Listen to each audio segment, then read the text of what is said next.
Ever wonder how us overlanders find epic campsites just like this?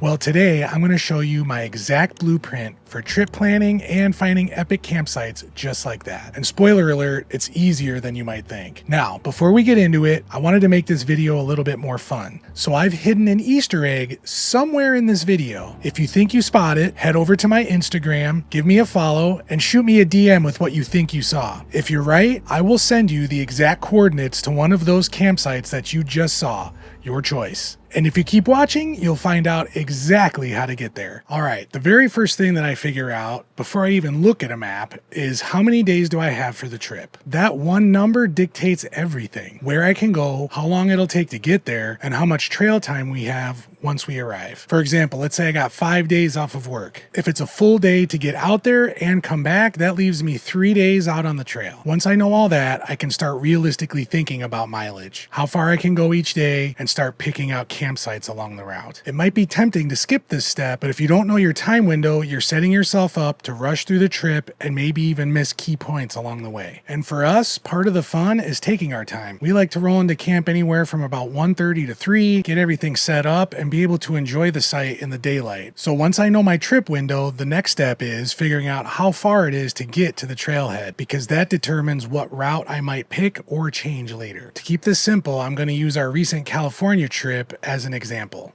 So I got it pulled up here. Like I said, once I know my total trip window, the next thing is to figure out how long it's going to take to get to the actual trailhead. So here's the area that we ran for our California trip. We started up here at the California-Oregon border and picked up what is a combination of the California Crest Trail and the California BDR. But as you can see here, just to get to that area, we were looking at 358 miles, or probably closer to 7 hours when you figure in stops along the way. And as I just stated, we usually like to get to camp a little earlier. So that meant either leaving really early in the morning or doing what we'll often do is find an established campground or RV park or something nearby, drive there and stay the night so we can get started fresh the next morning on the trail. So what we ended up doing was picking a little RV park here in Lakeview, spent the night, and then got started. As you see, it was only a few miles down to the start of the trail.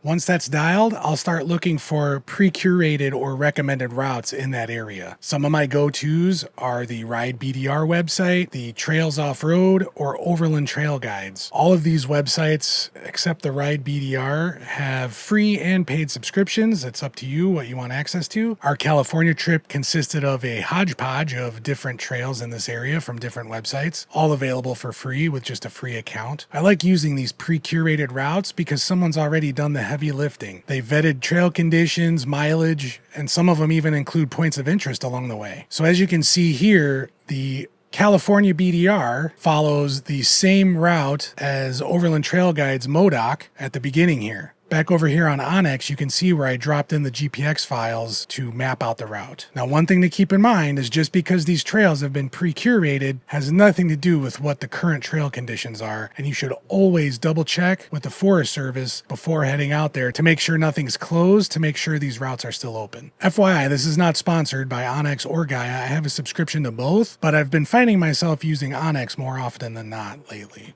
So I'm using that just to keep things simple. Now, before we go any further, you might be asking, well, couldn't I just get away with Google Maps? I mean, kind of. Google Maps will show some of the more main forest roads. A lot of these GPX files and these pre-curated trails follow roads that Google Maps does not have on it. Nor does Google Maps make it easy to import GPX files. Usually you end up having to use Google Earth, and it's just kind of a clunky mess. So that's why if you're going to get out there, I highly recommend something like Awnings or Gaia. You can do free trials with them and see which ones you like best. Both of them make it super easy to import GPX files, which is what we're going to get into next. All right, for this part, we're just going to pick the California Crest Trail. That is the part of the route that took us up by the Lava Beds National Monument. As you can see here on Overland Trail Guides, now they offer two options. You can get the route only, which is free with a free account, or if you want to sign up for their premium membership, it also comes with 500 plus waypoints along the way. Gas, campsites, points of interest. Paying for the premium membership is probably worth it. Let's pretend we're going with the route only. They have conveniently split it up into 4 segments. Now, if you're going to follow the whole thing, which is over 2,000 miles, then you're going to want to download all of them. However, just to get us to where we wanted to go, that covered segment 3.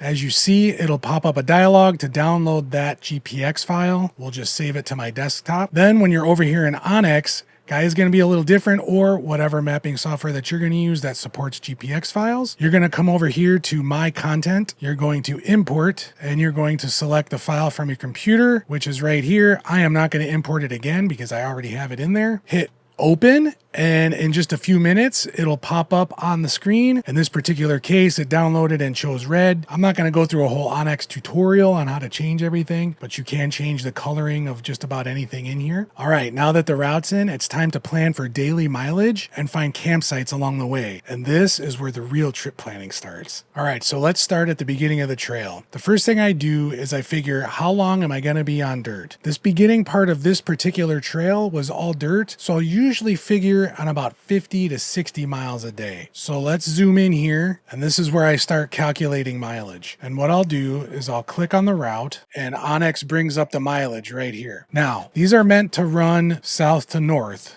so the end mileage is going to be there. We're looking at about 87 miles, so I'll go to about 30 miles or so. And if you can see here, I had pre-dropped in some campsites, and that puts us right about the 40 to 50 mile range. Now, for actually picking campsites, Awnings has this nice hybrid layer that has your topo lines and a satellite view. What I'll do is I'll look on the spur roads that are coming off the main route, and you can zoom in and see that was probably a fire ring there before. But sometimes what I'll do is, because this satellite view is sometimes either outdated or not super clear, I will take the coordinates from that and drop it into Google Maps and look at Google satellite view. And sometimes that'll give you a better idea of what you're looking at for the campsite. And now for those cliffside campsites with epic views, you want to teach yourself a little bit about how to read topo lines. You can see here, this spur road leads to a very steep drop off. So you might say to yourself, wow, that looks pretty good. So again, I will zoom in. It doesn't really look like that road exists there anymore, possibly. And I don't see an established campsite. That's not to say that you couldn't stay there, but what is it going to cost you in mileage to drive out there, not knowing what this road condition is like? Let's just say there was a clearly visible campsite out there, and when we got to the area, I wanted to drive out and check it out. I'll use Awnings' route builder, which makes it super simple. Here's your main route here,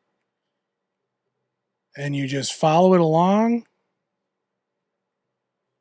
and it'll bring you out there. Okay, one way, we are looking at almost 2 miles. Without knowing the condition of that road, you have no idea how long that 2 miles is going to take you to get out there. There again, you need to ask yourself, is it worth going all the way out there to check it out? Especially since on the satellite view here, we don't see an established campsite. Just another quick thing I wanted to touch on. You can see here they have a private property layer. That is very important to make sure that you are not driving into the wilderness and then camping on someone's property. Oftentimes, as you see, this service road here goes right through the center of their property. Now, because that is a public service road, you are allowed to drive that road through their property, but you cannot leave the road, and you certainly can't camp on their property. Google Maps is not going to show you that. So that's why I highly recommend some other software that has a feature like that, so you don't find yourself in trouble parking on someone's property. Typically, I'll pick out 3 to 4 campsites in the general mileage area that I'm shooting for on any particular day. That way, it gives me several options to pick from once we get into the area and actually see the conditions that we're in. What I'll also do at times is within about 10 or so miles, I'll add in a couple more just to be safe. If it's really early and we don't feel like stopping yet and we can make a little more distance, that way I already have some picked out. And we're not wasting time driving around looking for campsites. If that's your jam, more power to you. I'm probably an over planning freak, but I like to know exactly where I'm going and have options ahead of time so I can head straight for them. Now, if the route you downloaded included waypoints, that's another thing to start taking into consideration after you find some of your campsites. Which ones do you want to stop at? This particular one here at Rainbow Mine is one of a few obsidian collection sites that are located here within the Modoc National Forest, so we knew we wanted to stop by and at least check it out. So as you're picking your waypoints, you need to figure out what it is and how long you're going to spend there, because that may end up altering how far you get in a day, or if you want to stay with the ones that you pick during your campsite research. All right, one last thing I wanted to touch on is quite often I will give myself outs, meaning if I need to ditch out on the trail and find pavement so that we can either make up some time or a trail is closed or it's just too rough for our setup to pass, I'll go through and I'll look. In this instance, on our California trip, if you didn't see the video, we ended up having to completely change our itinerary because they had restricted fires to established campgrounds only, and that included things such as our propane-fired Blackstone. Because we wanted to leave ourselves time the next day, we ended up staying right here at Ash Creek Campground. And if I zoom out, you can see the original trail followed a rather large loop all the way around through here, which was a good chunk of time that we couldn't afford. So I built this little out right here so that we could hit pavement and bypass that route. That is a very important thing that you want to remember, and probably the number one thing. You want to remain flexible. Plans change. I had this whole trip planned, and just a couple weeks before, they ended up putting in place that campfire ban. So I had to go back and redo the entire thing. Now you've got your routes put in there, all your waypoints put in, campsites, points of interest. The last thing to do is to monitor conditions of the area that you're going to. And again, that's where Awnings makes it super easy. We'll go back here to the Modoc National Forest. You can go to the forestry's website here, and right there, right off the bat, here's all your alerts. Forest fire restrictions. As of right now, there's none. Any camping restrictions right here. And worst comes to worst, you can see that this particular area falls under the Warner Mountain Ranger District. Call them directly and ask them any questions. Hey, I plan on being in this area on this date. Is there anything you can tell me that would affect my travel through this area? All right, that's it. That's exactly how I plan my trips. Now for you, this process can be as easy or complicated as you want. You can go in there and build routes from scratch, or you can use one of the hundreds of pre-curated routes that are already out there from wonderful organizations like I showed you earlier. Or you can do what I usually do, drop in one of those base routes and then add in your own little side quests along the way. Ultimately, it's going to come down to you, your idea of adventure, your setup, and your planning. I hope that these tips will help you get started on your next adventure. And hey, don't forget, if you didn't see the Easter egg by now, you missed it. So you're going to have to go back and keep a sharp eye out for it. Again, if you think you spotted it, head over to my Instagram, give me a follow, and shoot me a DM and tell me what you think you saw. If you get it right, I will give you the exact coordinates to one of those campsites that I showed you at the beginning of this video. If you found this video helpful, don't forget to drop a like, and hey, leave me a comment and let me know what your biggest trip planning challenges are. And as always, don't forget to subscribe so you don't miss more videos like this and our adventures out on the trail. Thanks for watching, and as always, go until you can.